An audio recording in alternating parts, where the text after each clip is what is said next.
Hi everybody, this is Leo Volont with part 3 of the Creating a Better God series.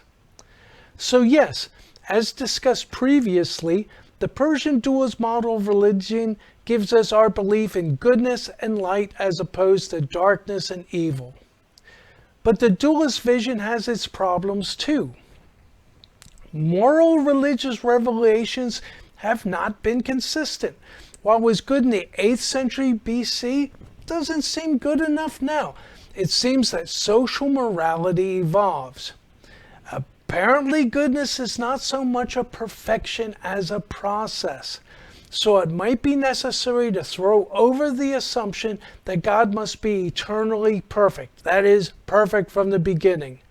But perhaps we can soothe over our hesitations with some philosophical casuistry.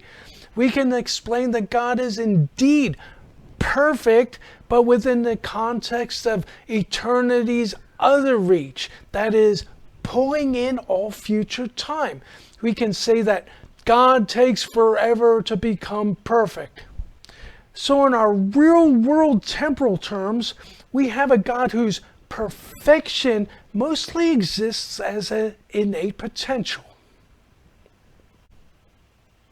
Now, in regards to the idea of a God in process, a God of potential, well, the idea really hasn't been around long enough to gather up much of a consensus, so perhaps we still need to argue the cause before deciding. But what can the argument be for an idea that previously saw no place, no possibility? Well, I'm perhaps thinking that perhaps the most basic assumptions that we held previously were wrong, and that the opposite must likely be true. So what was the most basic assumption? Well, wasn't it that God was the creative element? Just look at what we got.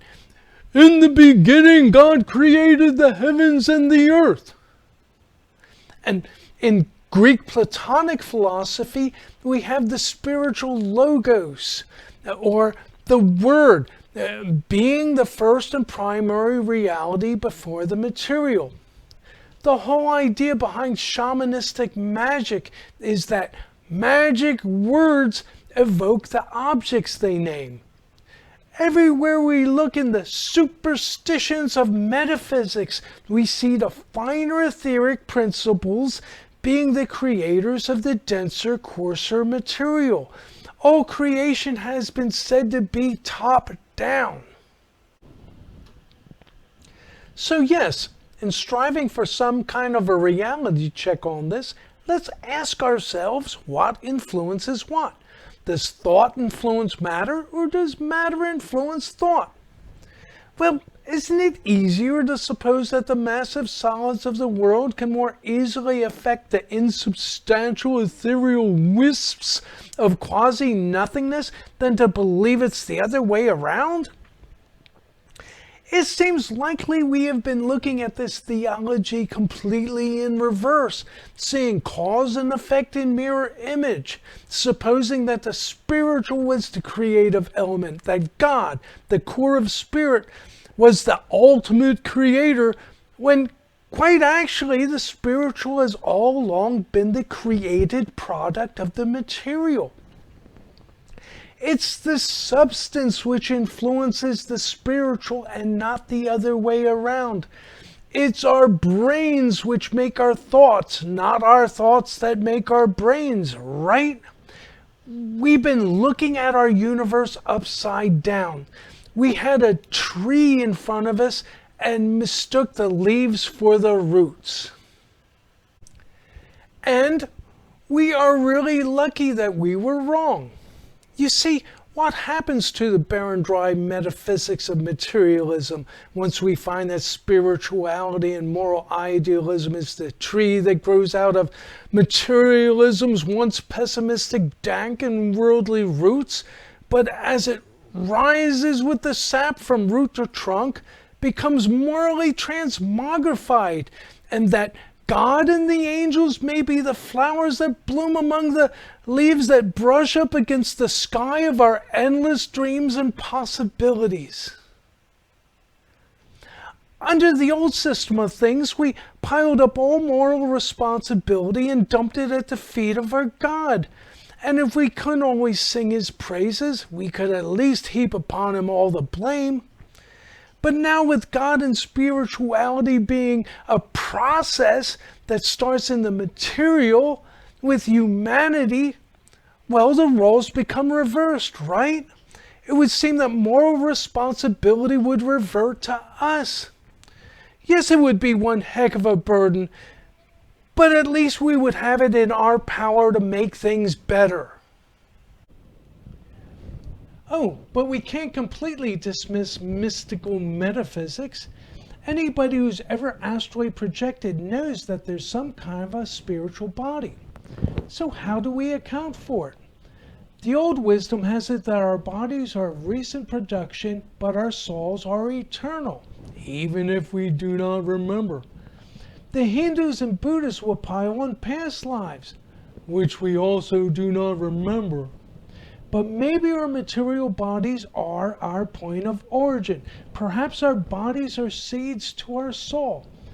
So could the spirit live past the body's demise? But you might say that if the spirit is material, then it's nothing and nothing doesn't exist. Okay, good point. But, well, we can't really stipulate that the spirit is necessarily immaterial, because even science now is a bit mystified in regards to the extent of matter. For instance, there's something called dark matter. It's calculated to comprise 85% of the gravitational mass in the universe. But where is it all? Perhaps it could be entwined in its own complex set of dimensional resonances or whatever. For all we know, our material life entity could have a nexus linking to a spiritual dimensional resonance that exists in some kind of dark matter, perhaps something of a parallel universe. And when our bodies die in this universe, we continue on as a spiritual outgrowth in the realm one next over. It would account for the puzzling inconsistencies we find in the astral. For example, once when I was in Korea, I had a projection. I wasn't staying in much of a village at the time, but the train station opened up on a nice square, and so I flew on over to visit it. It was late at night and nobody was there, but the square was the same as always, except with this one big difference. That in the center was now a bronze statue of a medieval Korean warrior on a horse. Later, I told my Korean friends all about it. Well, they were surprised and told me there used to be such a statue, but when the Japanese occupied Korea 70 years before, they had pulled it down. It seems the warrior had been a Korean general who had humiliated the Japanese in battle centuries before, but the Japanese are great at holding grudges. But on the astral side of things, that statue still stands tall. Well, this is it for part 3, and part 4, the final section, is next. There I discuss the possibility for humanity's developing a social, moral, collective consciousness. Catch you later.